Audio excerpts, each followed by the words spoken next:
함께 하나님 말씀을 나누겠습니다. 사도행전 5장 17절에서 32절까지의 말씀입니다. 사도행전 5장 17절에서 32절까지 다 찾으신 줄로 알고 제가 읽겠습니다.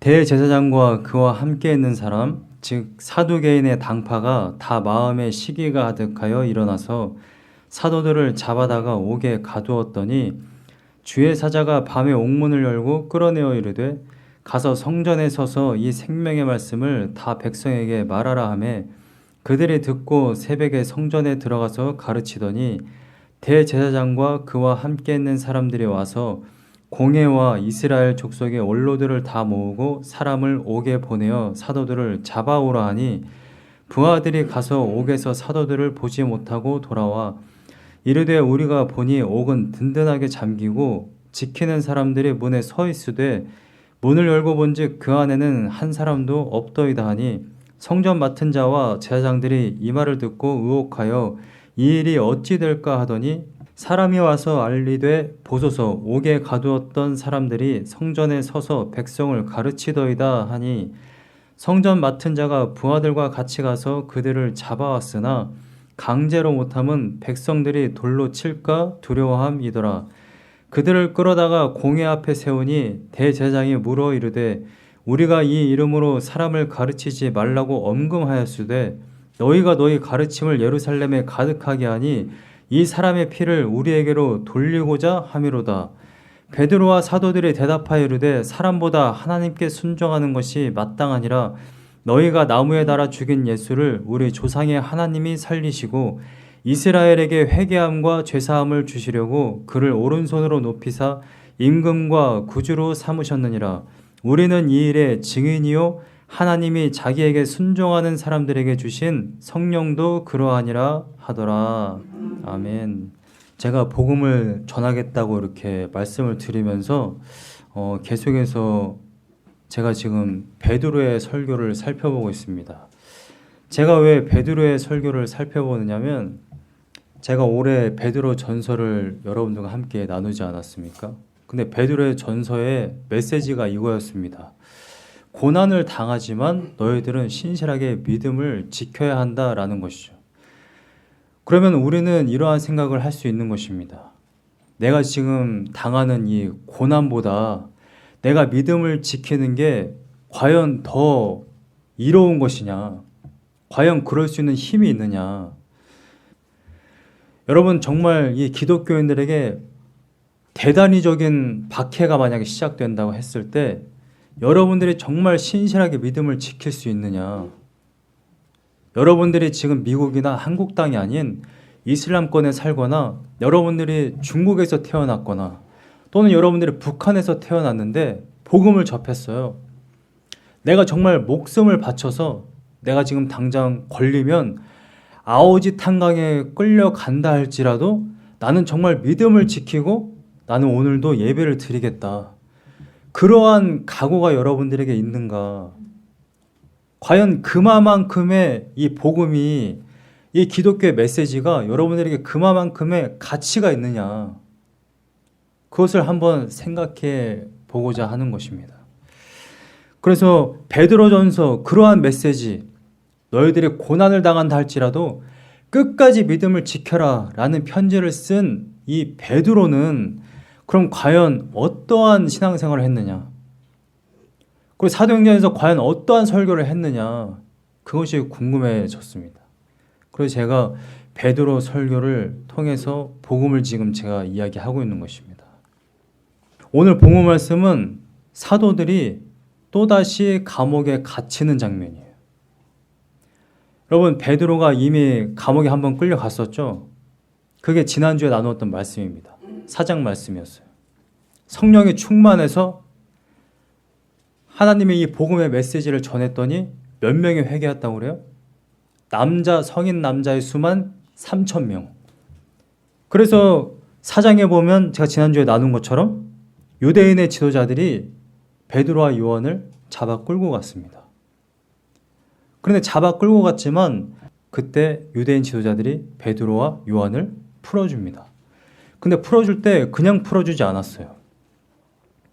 협박을 했습니다. 위협했어요. 내가 너희들 풀어줄 테니까 다시는 나가서 복음 전하지 마. 내가 풀어는 주는데 절대 복음은 전하면 안 된다. 4장의 18절 말씀을 보면 이렇게 기록되어져 있습니다. 4장 18절 말씀에 그들을 불러 경고하여 도무지 예수의 이름으로 말하지도 말고 가르치지도 말라라고 이야기했습니다. 여기서 경고라고 쓰여져 있지만 21절 말씀을 보면 위협했다라는 표현이 분명히 있어요. 단순한 경고가 아니었어요. 너네 지금 풀어줄 건데 나가서 또 예수의 이름으로 복음 전하기만 해봐. 가만 안 둬. 이번에 잡히면 너희들 죽을 거야. 분명하게 이야기했어요. 그런데 그렇게 말하면서 풀어주는데 베드로와 요한이 뭐라고 대답했다고 그래요? 4장 19절 말씀을 보니까 베드로와 요한이 대답하여 이르되 하나님 앞에서 너희의 말을 듣는 것이 하나님의 말씀을 듣는 것보다 옳은가 판단하라. 지금 하나님이 이 모든 광경을 보고 계시는데 내가 지금 하나님 앞에서 너희들의 말에 순종하는 것이 과연 옳으냐? 라고 이야기하는 것입니다.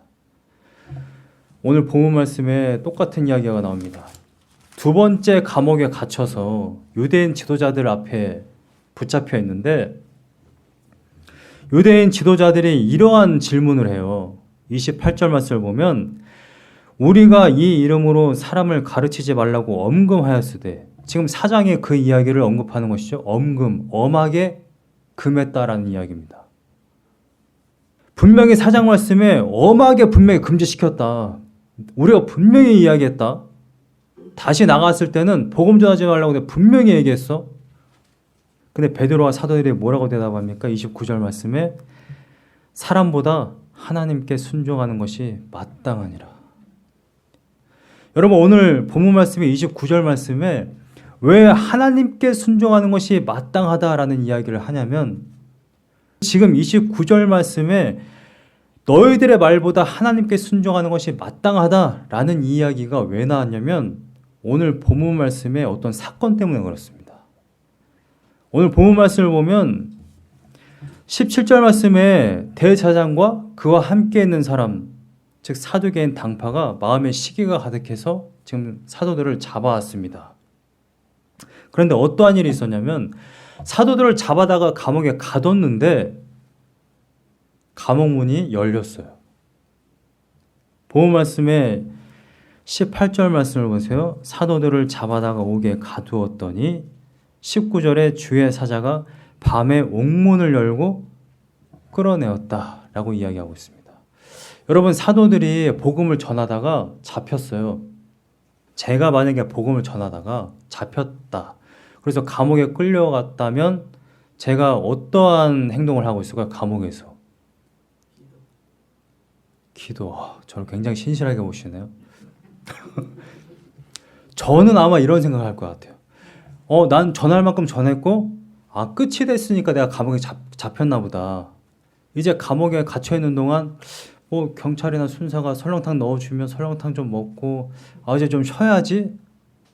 저 같으면 그런 생각을 할 수 있을 것 같아요. 물론 성령이 충만하다면 기도할 수 있겠죠. 감옥에서도 기도하고 옆에 있는 깜빵에 있는 사람에게도 막 복음 전하고. 근데 오늘 19절 말씀에 천사가 감옥 문을 열었는데 사도들을 끌어냈다라고 표현하고 있습니다. 여러분, 감옥 문이 열렸을 때 만약에 제가 복음을 전하다가 하나님의 경륜은 아마 이런 걸 거야. 감옥에 잡혀있긴 하지만 하나님이 반드시 감옥 문을 열고 나를 다시 꺼내서 복음을 전하게 하신다든지 아마 어떤 일을 하게 하실 거야 라는 그런 짐작을 했다면 천사가 감옥 문을 열자마자 사도들이 자기들이 나갔을 거예요. 근데 사도들은 자신들이 움직이지 않습니다. 하나님이 이들을 끌어내요. 천사들을 끌어냈다라는 표현을 쓰고 있습니다. 천사가 주체가 됐고 지금 사도들은 수동태예요. 수동적으로 움직였어요. 그런데 관건은 이겁니다. 20절 말씀에 천사가 뭐라고 이야기하냐면 20절 말씀에 가서 성전에 서서 이 생명의 말씀을 다 백성에게 말하라 라고 이야기합니다. 그래서 그들이 듣고 새벽에 성전에 들어가서 복음을 전해요. 무슨 말이냐? 천사가 지금 감옥문을 연 이유가 뭐냐면 사명이 안 끝났어요.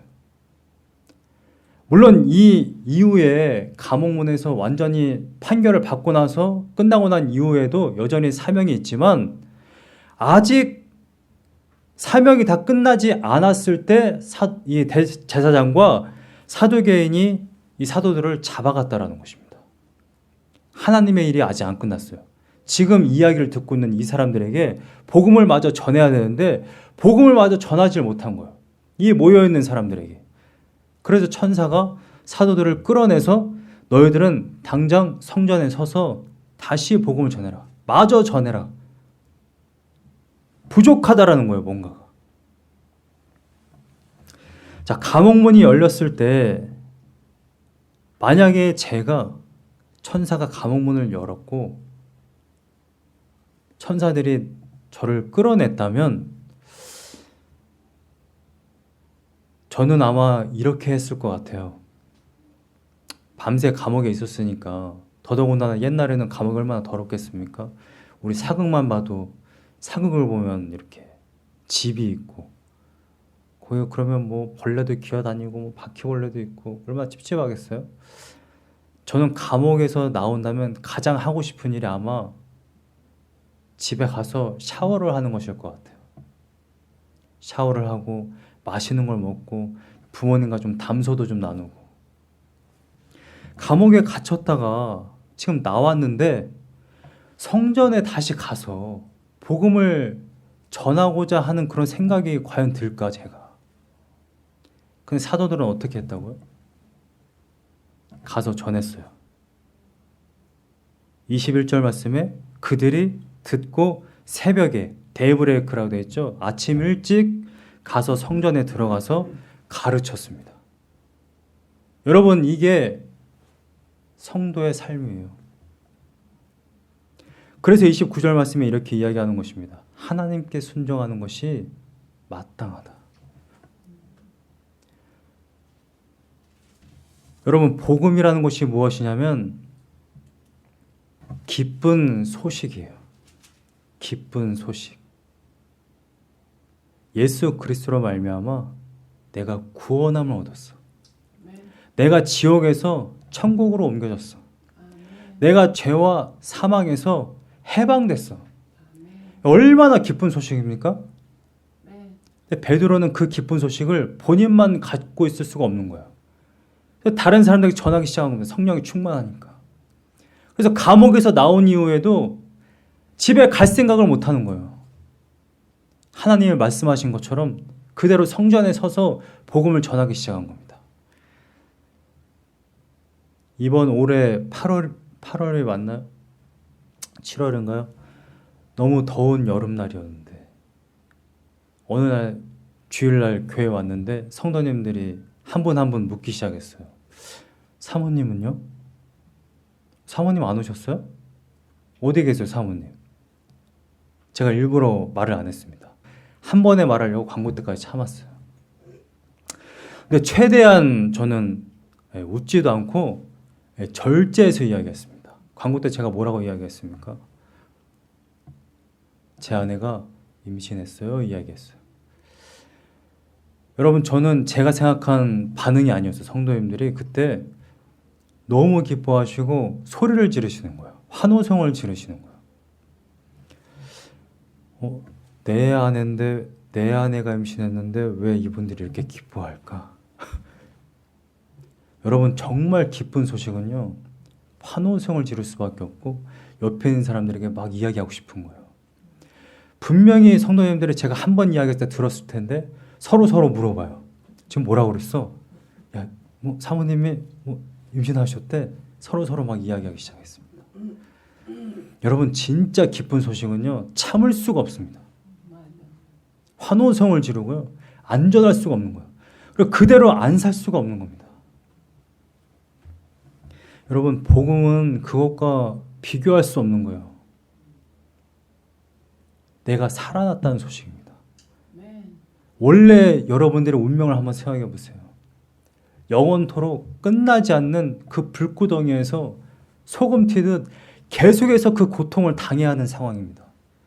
그런데 거기에서 아무런 이유 없이 오직 예수 그리스도의 은혜로 여러분들을 거기에서 끄집어냈다라는 겁니다. 이걸 참을 수가 있겠네요. 이 기쁜 소식을. 이게 복음이라는 것입니다. 이게 복음. 그런데 이 환호성, 너무나도 기쁜 이 소식을 듣기도 싫어하는 사람들이 있어요. 복음을 아주 짜증내는 사람들이 있습니다. 지난주에 말씀드린 것처럼 화를 내는 사람, 역정을 내는 사람, 예수가 바로 우리의 구원자고 우리의 주님이십니다 라는 이야기를 정말 싫어하는 사람들이 있어요. 그게 누구냐? 오늘 본문에도 나옵니다. 17절 말씀. 대제사장과 그와 함께 있는 사람 사두개인 당파, 유대인 지도자들이에요. 누구보다 종교적으로 열심이라고 말하는 사람, 종교적으로 가장 지도권에 있는 사람들. 근데 이 사람들이 그 이야기를 싫어해요. 복음을 싫어해요. 근데 이 사람들이 왜 싫어한다고 나오느냐? 17절 말씀을 보니까 이 사람들이 다 마음에 뭐가 가득하대요? 시기가 가득하대요. 시기가. 여러분, 우리 안에 정말 예수님이 나의 구원자, 예수님이 정말 온 우주의 진짜 주인이라는 사실을 싫어하는 그런 마음이 있어요. 아담과 하와도 그걸 싫어했어요. 왜 하나님이 나의 주인이야? 내가 왜 하나님 말을 들어야 돼? 내가 왜 하나님이 그만 저 열매를 따먹으면 안 되는 거야?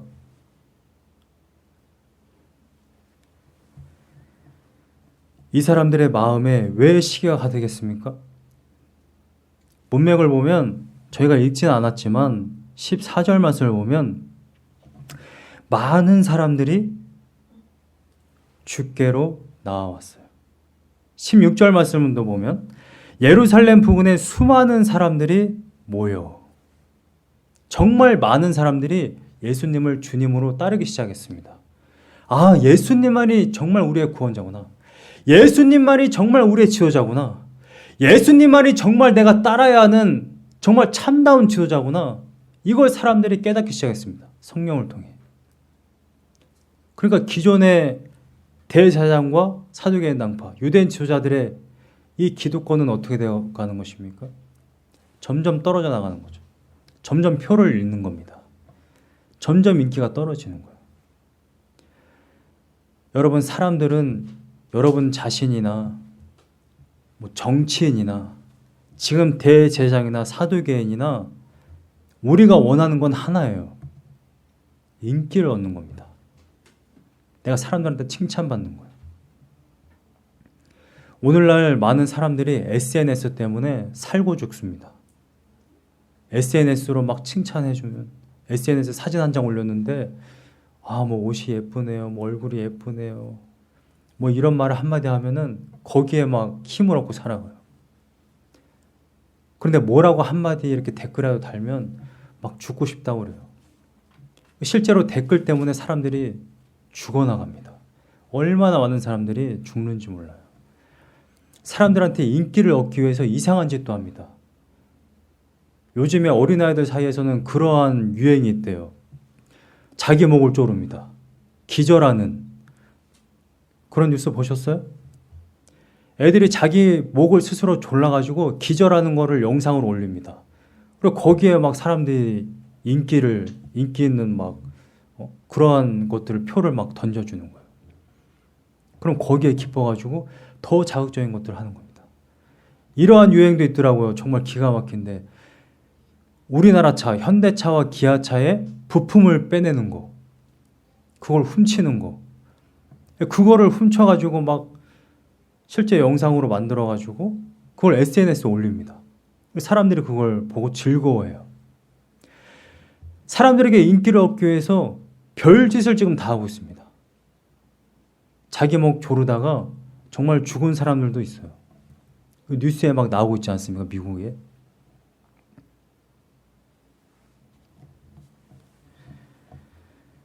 여러분, 이건 비단 세상 사람들 일만이 아니에요. 교회도 마찬가지입니다. 사람이 많아야 돼요. 사람이 적으면 다들 고개 숙이고 다녀요, 성도님들이. 목사님들도 그러더라고요. 제가 여기 오고서 첫째 해에 총회에 갔습니다. 근데 제가 여기로 담임으로 부임한 그 해에 유명한 교회, 미국 내에 큰 교회 몇 교회가 담임 목사님들이 바뀌었어요. 근데 그 중에 어떤 분이 저보다도 어리신 목사님이 정말 큰 교회의 담임 목사님을 갔습니다. 심지어 처음 목회하는 건데 굉장히 큰 교회로 갔어요. 그래서 목사님들 사이에서는 참 말이 많았죠. 그런데 뭐 하나님 뜻이면 그럴 수 있다고 생각합니다. 그리고 다 하나님 뜻으로 원하면 다 그렇게 하는 것이죠. 근데 제가 총회에 갔을 때 뭐가 좀 거시기 했냐면, 나이가 지긋하신, 목회도 오래 하신 분이 그 젊은 목사님, 저보다 어린 그 목사님한테 90도로 인사를 하더라고요. 그리고 그 젊은 목사님은 고개만 까딱거려요. 정말 깜짝 놀랐어요. 야, 정말 교인 수 가지고, 교회의 크기 가지고, 이게 신앙생활 안에서도 이렇게 인식이 되고 믿음 생활이라는 것이 이렇게 돌아가는구나. 오늘 본문 말씀에 나오는 이 대제사장과 사두개인들이 어떤 사람들이냐면, 예수님을 잡아다가 가두고 죽이는데 가장 앞장섰었던 사람들입니다. 그런데 이 사람들의 행동이요, 되게 재밌어요. 오늘 본문 말씀에는 사도들이 지금 감옥에서 사라지니까 이 사도들을 감옥에 아직 있는 줄 알고 감옥에 있는 사도들을 빨리 끌고 오라고 지금 명령을 하는데, 감옥에 사도들이 있습니까? 없죠. 그러니까 이 지금 대제사장과 사두개인들은 성전에서 지금 복음 전하는 사람들은 도대체 누구고, 우리가 잡아가둔 지금 감옥에 있는 저 사람들은 누구냐, 지금 당장 감옥에 있는 저 사람들을 일단 데리고 와라, 신문하게. 그런데 보니까 없다라는 거예요, 감옥에. 그래서 이 감옥을 지키던 사람들이 성전으로 달려간 겁니다. 그 사람들이 사도들인 줄 알고. 그 사도들이었던 거예요. 그래서 그 사도들을 잡아오는데 예수님을 잡았던 것과 분위기가 좀 달라요. 예수님을 잡을 때는 어떻게 했습니까?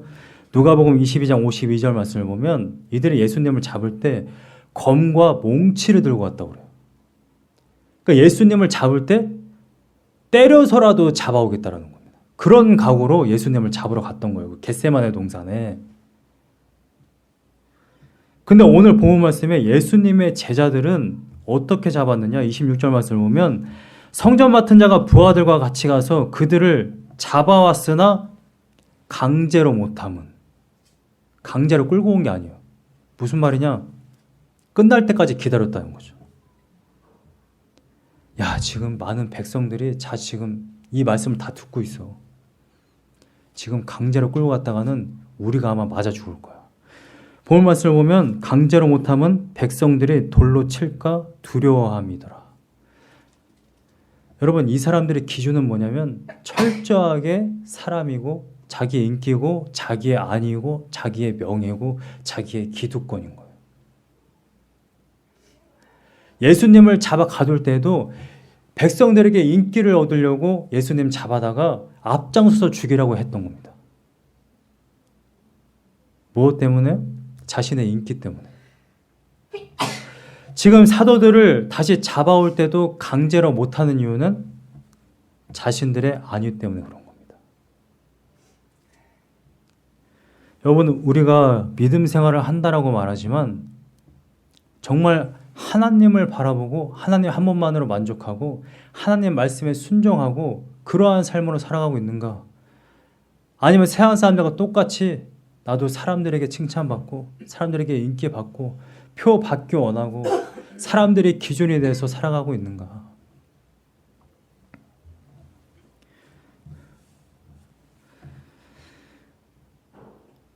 제가 처음에 목회에 와서 목회를 막 할 때에는 그런 걸 느끼지 못했는데 올해 이사하고 점차적으로 성도님들이 수가 많이 줄었어요.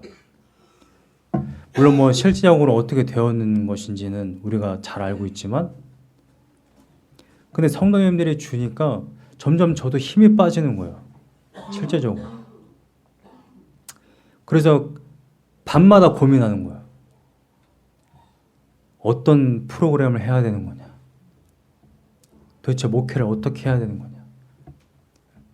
성경 공부도 싫다고 하시고 이런 모임도 싫고 기도회도 못 모이시고 주일 예배까지도 다 못 나오시는데 도대체 어떤 문제가 있는 거냐 이게. 도대체 어떻게 해야 되느냐.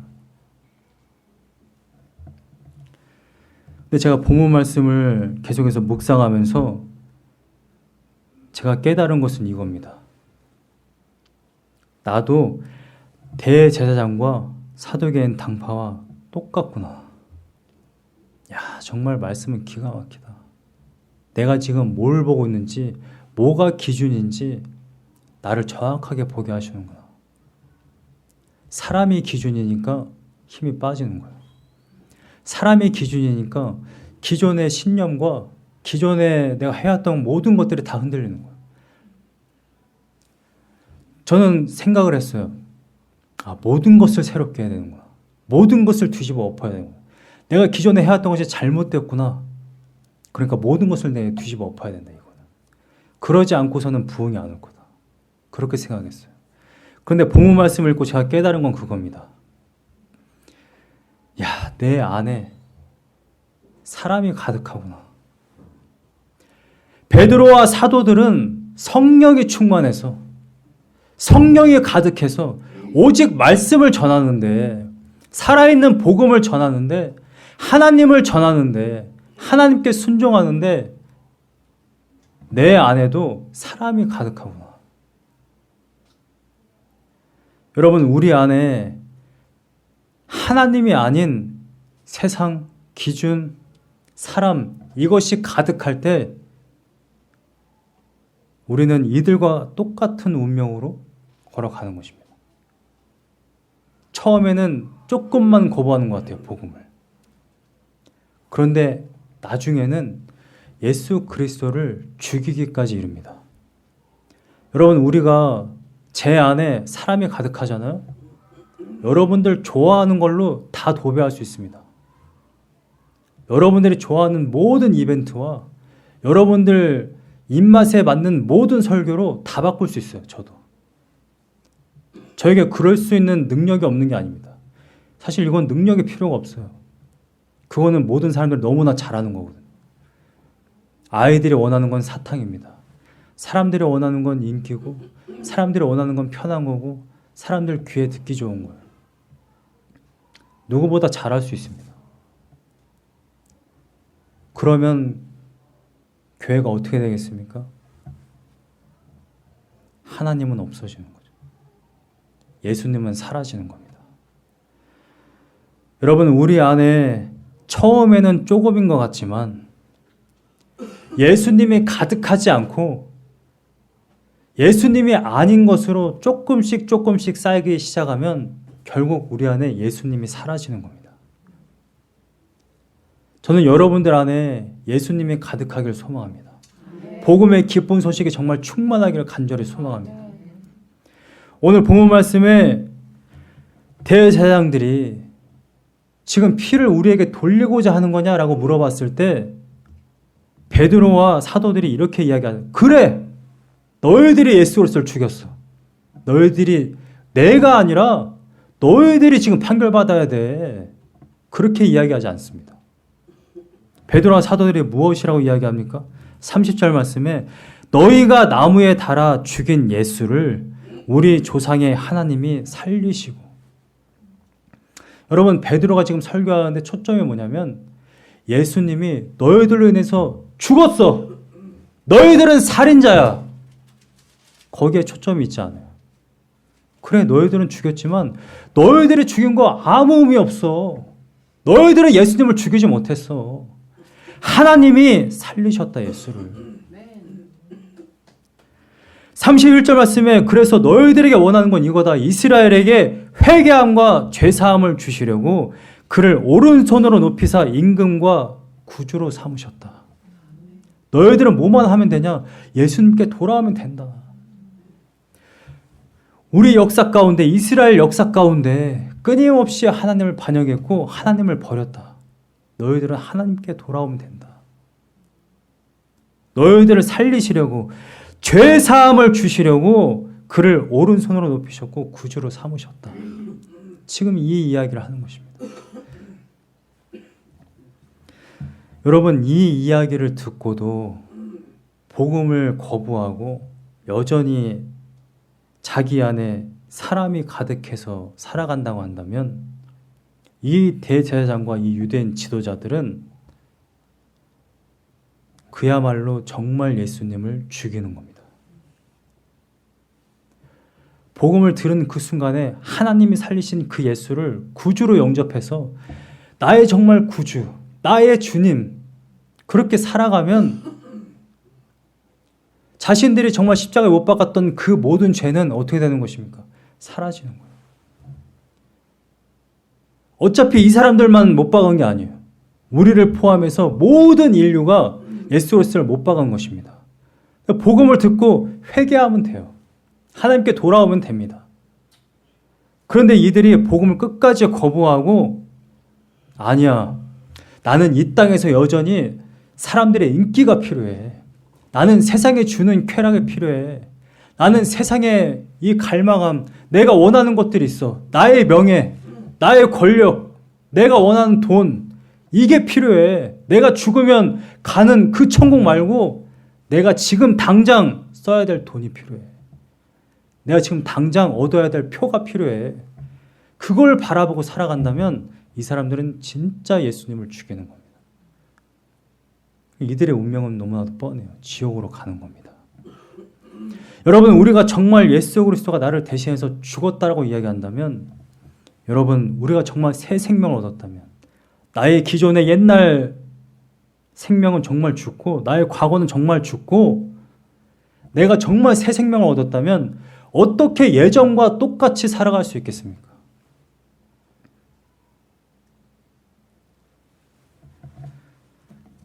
어떤 드라마에서 그런 대사가 있었어요. 딸이 죽었습니다. 근데 이 딸이 이 엄마 때문에 죽은 거예요. 그래서 이 엄마가 그런 이야기를 해요. 원래는 항상 명예를 쫓고 권력을 쫓고 가장 높은 곳에 오르려고 살았던 이 여주인공이 자신의 딸이 죽은 모습을 보고 자기가 결단합니다. 내가 더 이상은 그렇게 살 수가 없어. 내가 왜 저 허무한 것들을 쫓으며 살았는지 모르겠어.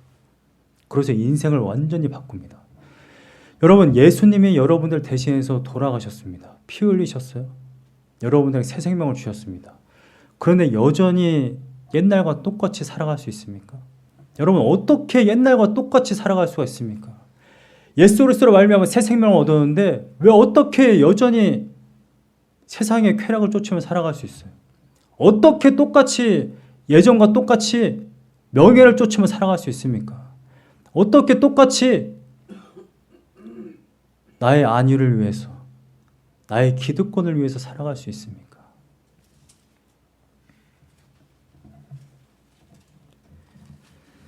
여러분, 베드로는 성령을 받은 이후에, 새 생명을 얻은 이후에 완전히 인생이 달라졌습니다. 정말 자기 이름대로 이제는 살아가요. 성령 충만 이후로. 베드로의 이름이 뭡니까? 이름의 뜻이 뭡니까? 반석. 흔들리지 않는 반석. 여러분, 이게 베드로의 정체성이에요. 이 이름이. 원래 시몬이었습니다. 그런데 이름이 바뀌었잖아요. 반석으로. 오늘 본문 말씀 32절 말씀을 보면 우리는 이 일의 증인이요 라고 이야기합니다. 우리는 이 일의 증인이다. 이 일이 무엇입니까? 복음. 예수 그리스도의 죽으심과 부활과 승천하셔서 온 우주의 구주가 되신 이 사건, 이 일에 우리는 증인이다. 우리가 누구냐? 우리는 증인이다. 여러분들이 누군지 아십니까? 여러분들은 증인이에요, 증인. 베드로의 이름이 언제 바뀌었는지 아십니까? 베드로의 이름의 뜻보다 중요한 게 베드로가 언제 이름이 바뀌었느냐 하는 시점이에요. 마태복음 16장 18절 말씀에 보면 예수님이 베드로에게 새 이름을 주십니다. 그런데 16절 말씀에 마태복음 16장 16절 말씀에 베드로가 예수님께 이러한 고백을 해요. 모든 사람들이 다 예수님을 랍비나 선생이나 선인으로 알지만 예수님은 뭐라고 이야기합니까? 그리스도시요 살아계신 하나님의 아들이십니다 라고 고백을 합니다. 물론 본인이 한 게 아니라고 이야기했어요. 성령을 통해 이야기했다고 그랬어요. 이러한 고백을 한 시몬에게 예수님이 이렇게 이름을 바꿔주시는 겁니다. 너는 이제 베드로야. 너의 정체성은 이제 시몬이 아니라 너는 베드로야, 베드로. 그래서 18절 말씀에 너는 베드로라. 내가 이 반석 위에 내 교회를 세우리니. 베드로, 반석, 그 반석, 흔들리지 않는 반석 위에 내 교회, 예수님의 교회를 세우리니 음부의 권세가 이기지 못할 것이다. 여러분, 카톨릭은 이 베드로의 신앙 고백을 가지고 가서 이 베드로 위에 교회가 세워졌다고 생각을 해요. 베드로를 굉장히 성인처럼 취급합니다. 근데 베드로의 이름보다 중요한 게 이겁니다. 베드로가 예수님은 정말 나의 주님이시고 나의 구원자이시고 하나님의 아들이십니다 라는 고백을 했을 때 예수님이 그의 이름을 바꿔줬다라는 것입니다. 여러분이 누군지를 아시는 게 굉장히 중요해요. 여러분들은 복음의 증인입니다. 믿으십니까? 이올록이라는 사람이 있어요. 독립운동가입니다. 아세요, 이올록? 이올록이라는 사람은 원래 독립운동가가 아닙니다. 그냥 글을 좀 썼던 사람이에요. 그런데 자기는 그냥 자유롭게 글을 썼는데 그것 때문에 감옥에 잡혀갔어요. 감옥에 잡혀갔다가 나오니까 나와서 자신의 인생이 바뀐 것이 아니라 그냥 나는 이제 감옥에 가지 않기 위해서 좀 조심해서 글을 써야 되겠다라고 생각을 했어요. 그런데 어머니가 이런 이야기를 합니다. 나라가 없는데 네 글이 무슨 소용이냐? 나라가 없는데 이 백성들이 있겠느냐? 너는 나라를 위해서 죽어라 라고 이야기했어요. 보통 어머니는 아니죠. 친엄마가 아닐지도 몰라요. 야, 아들더러 나를 위해서 죽으라니. 근데 처음에는 그냥 그야말로 새겨 듣지 않았던 이 이올록이 그 어머니의 말을 듣고 정말 나라를 위해서 내가 죽어야겠구나 라고 생각을 해요. 그래서 자기가 감옥에 있었을 때 자기가 입었던 수의, 거기에 붙어있던 수감 번호, 그걸로 자기 이름을 바꿉니다. 그 번호가 264번이에요. 그 사람이 이육사입니다. 자신의 수감 번호였던 이름으로 자기 이름을 바꾸고 독립운동하다가 죽어요. 분명히 수감 번호 264번은 아무 의미가 없는데 이걸 한글로 바꾸니까 어떻게 되냐면 육시가 내등분돼서 죽는다는 의미예요. 육시 돼서 죽는다는 의미다. 나의 몸이 6등분 돼서 죽는다. 6, 4 그렇게 이름을 바꿔요. 얼마나 진짜 비장한 그러한 각오입니까? 여러분 오늘 본문 말씀을 보면 하나님이 감옥에 갇혀있던 사도들을 천사를 통해 감옥문을 여십니다. 감옥문을 여셔서 자 이제 너희들 그동안 수고했으니까 가서 해장국 한 그릇씩 하고 집에 가서 샤워해. 가서 좀 쉬어. 라고 말하지 않아요. 하나님이 뭐라고 말씀하십니까? 가서 마저 전해. 여러분 감옥문이 열렸습니다. 여러분 지옥에서 해방됐어요. 죄와 사망에서 해방됐습니다. 자 이제 집에 가서 편하게 쉬시고 해장국 드시겠습니까? 여러분 감옥문이 열렸어요.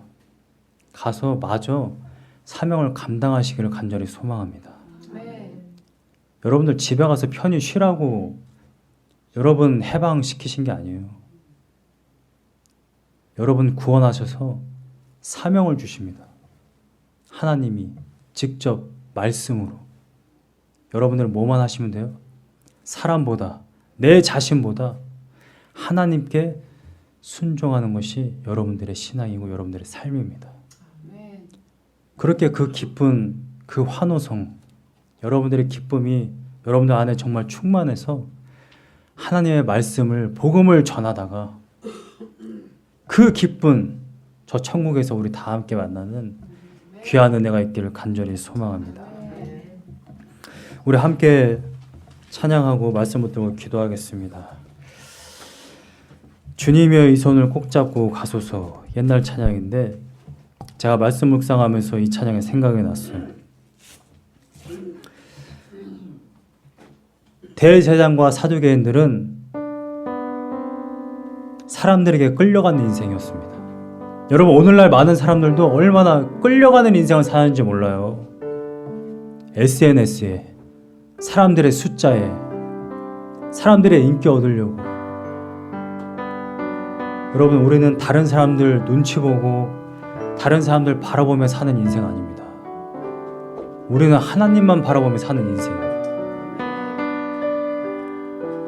주님 성령을 통해서 우리를 제발 끌어주십시오. 우리 자신 끌어주십시오. 우리 교회도 끌어주십시오. 하나님이 사로잡지 않으면 이 교회에 하나님이 가득하지 않으면 우리도 그냥 세상에 끌려가는 거예요. 주님의 손을 꼭 잡고 가소서.